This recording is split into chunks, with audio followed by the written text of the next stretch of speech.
What if I told you that the man worth over $130 billion lives in the same house he bought in 1958?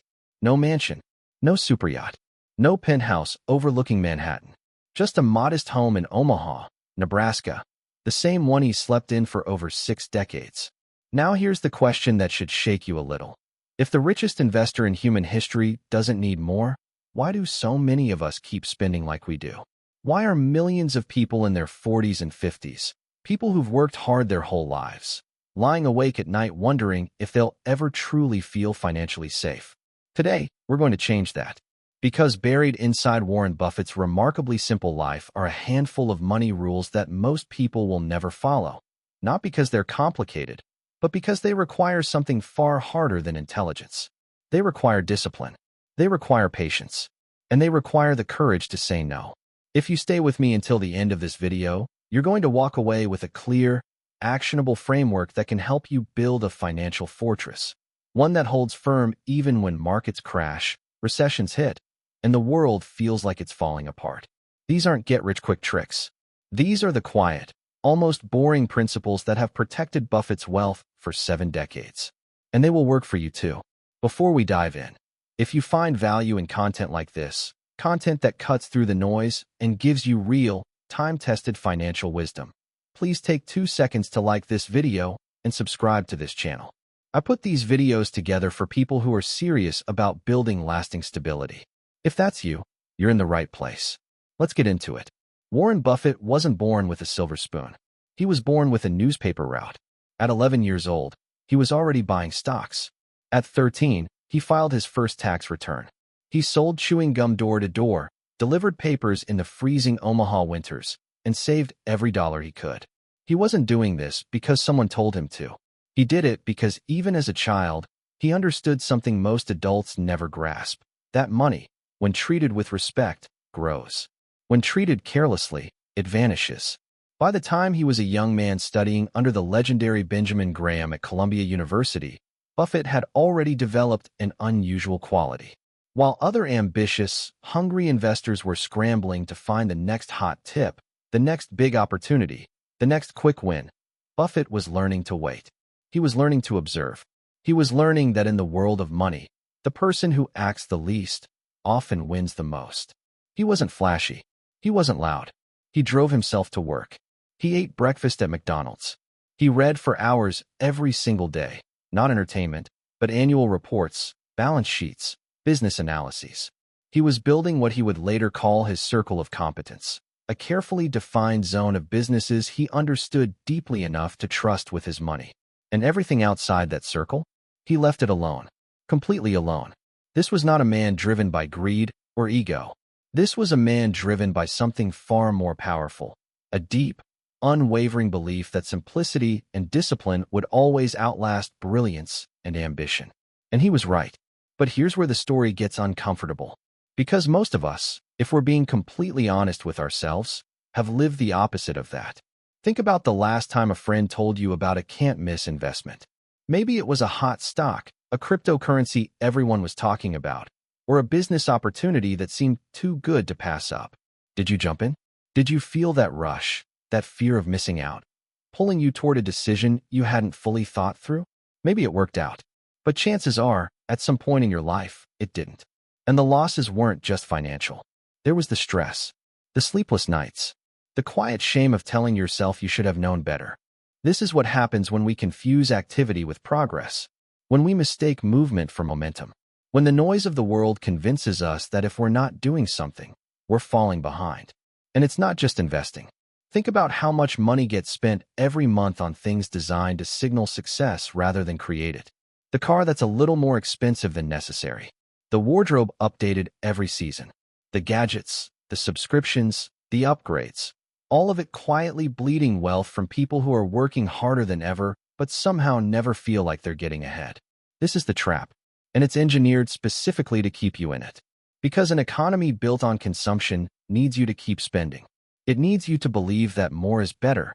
It needs you to feel just slightly inadequate, just insecure enough to buy the next thing that promises to fill the gap. For many people in their 40s and 50s, this moment of realization hits hard.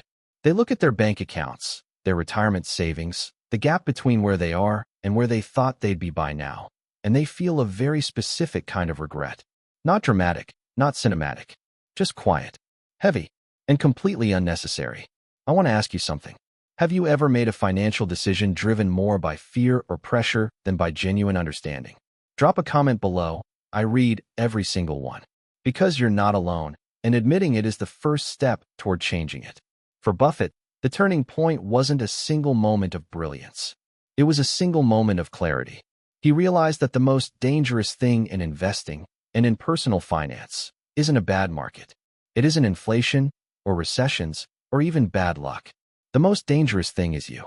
Specifically, the version of you that reacts emotionally, chases trends, and confuses complexity with sophistication. He had a phrase for this that has stayed with me ever since I first heard it. He said that temperament is more important than intellect. Think about what that means. Not how smart you are, not how many courses you've taken or books you've read. Your temperament, your ability to stay calm, stay patient, and stay grounded, is the single greatest asset you can develop. From that clarity, everything else followed. His modest house wasn't a limitation, it was a choice. A statement. A daily reminder that his identity was not for sale. His refusal to follow trends wasn't stubbornness, it was discipline. A carefully maintained boundary between what he understood and what he didn't. This is where minimalism becomes not just a lifestyle philosophy, but a financial weapon. When you eliminate the noise, the pressure to look wealthy, the urge to keep up, the anxiety of missing out, you create space for something extraordinary. You create space for patience. And patience, compounded over time, is the closest thing to a guaranteed path to financial stability that any of us will ever find. So let's talk about the rules. The actual, practical, minimalist money rules that Buffett has demonstrated, not just spoken about, his entire life. Rule number 1. Say no to 99% of opportunities. This might be the most counterintuitive lesson in all of personal finance. We are raised to believe that success comes from seizing opportunities, from saying yes, from staying open and staying busy. But Buffett's life tells a completely different story. He has described his approach as waiting for the fat pitch. In baseball, a batter who swings at every pitch will strike out constantly.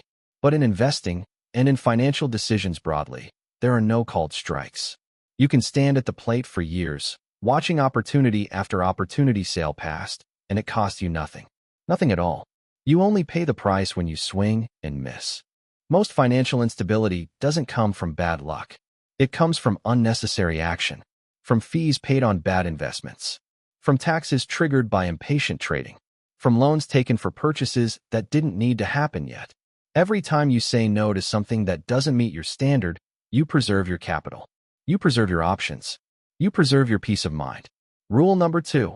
Understand price versus value, and never confuse the two.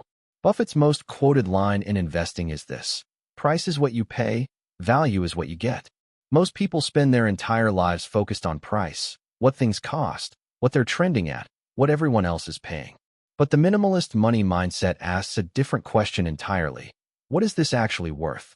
This applies to investments, yes, but it applies equally to every spending decision you make. That luxury car doesn't appreciate. It depreciates the moment it leaves the lot. That status purchase doesn't build your net worth, it drains it. Wealth, real wealth, is almost always invisible. It's the money you didn't spend on a depreciating asset. It's the capital you left alone to compound quietly in the background while everyone else was busy looking wealthy. Rule number 3.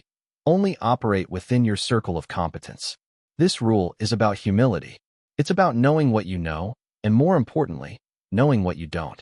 Buffett famously avoided technology stocks for decades, not because he thought they were bad businesses, but because he didn't understand them well enough to invest confidently.